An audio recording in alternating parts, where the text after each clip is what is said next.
लेकर हमारे बीच में बांसी स्वराज जी हैं, हमारी सांसद हैं, हमारी पार्टी की प्रवक्ता भी हैं और वकील भी हैं। मैं निवेदन कर रहा हूं बांसुरी जी से कि ये पूरे मामले के बारे में आपके समक्ष तथ्य और जानकारियां आपके समक्ष रखें ताकि ये पता लग सके कि ये बेल है और इसमें आगे क्या कार्रवाई है, उसके बारे में बांसुरी जी आपको जानकारी देंगे। बांसी स्वराज जी। बहुत बहुत धन्यवाद।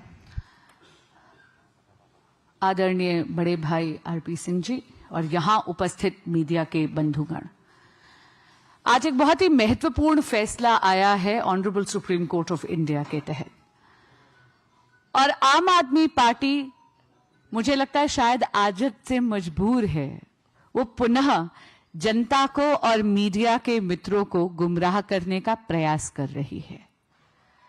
आज जो ऑर्डर आया है उसमें माननीय मुख्यमंत्री अरविंद केजरीवाल की जीत नहीं है, बल्कि honourable supreme court of India ने इस बात पर मोहर लगा दी है कि माननीय मुख्यमंत्री अरविंद केजरीवाल जी शराब घोटाले में दोषी हैं और ईडी के पास इसके लिए सफिशिएंट मटेरियल यानी प्रूफ, सारे के सारे तथ्य हैं।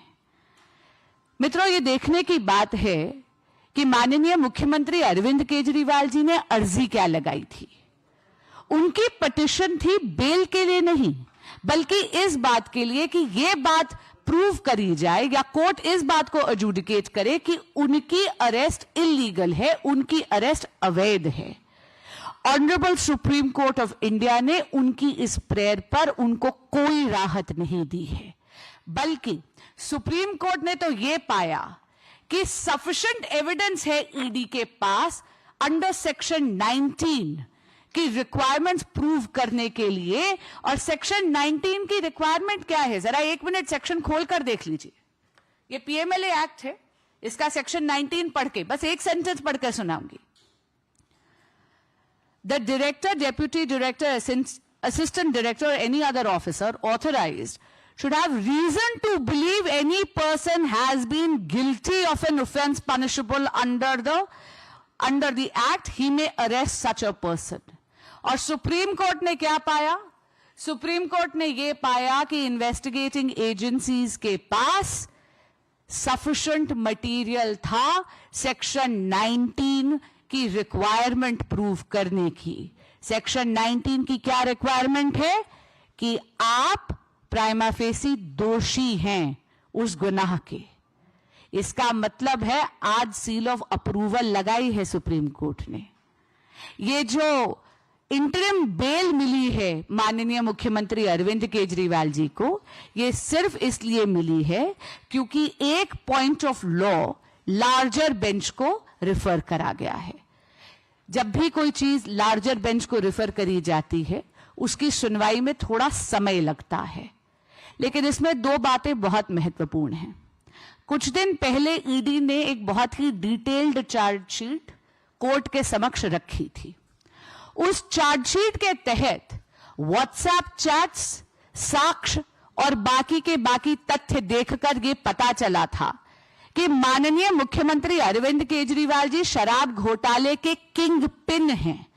उनके बहुत ही नजदीकी निकटतम रिश्ते हैं बाकी को अक्यूज्ड के साथ, और उनके निर्देश पर माननीय मुख्यमंत्री अरविंद केजरीवाल जी की जो साठगांठ है बाकी को अक्यूज्ड के साथ, उन्हीं के कारण 100 करोड़ रुपए तक के किकबैक्स आम आदमी पार्टी के सरगना श्री अरविंद केजरीवाल जी ने लिया है शराब घोटाले में।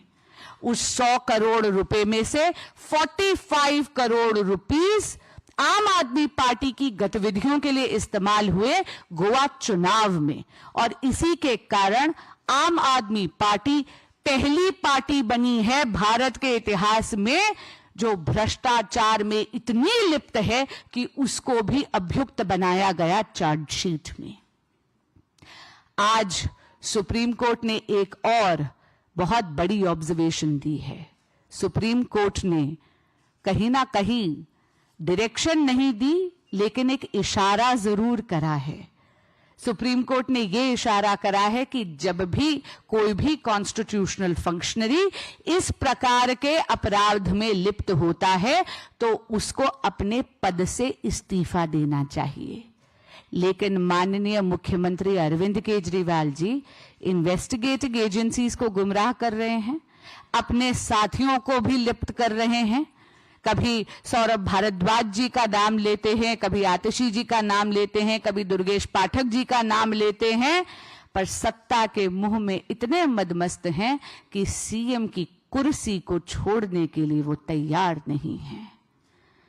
इनकी इस जिद के कारण दिल्ली में एक पॉलिसी पैरालिसिस हो रहा है, एक कॉन्स्टिट्यूशनल क्राइसिस हो रहा है।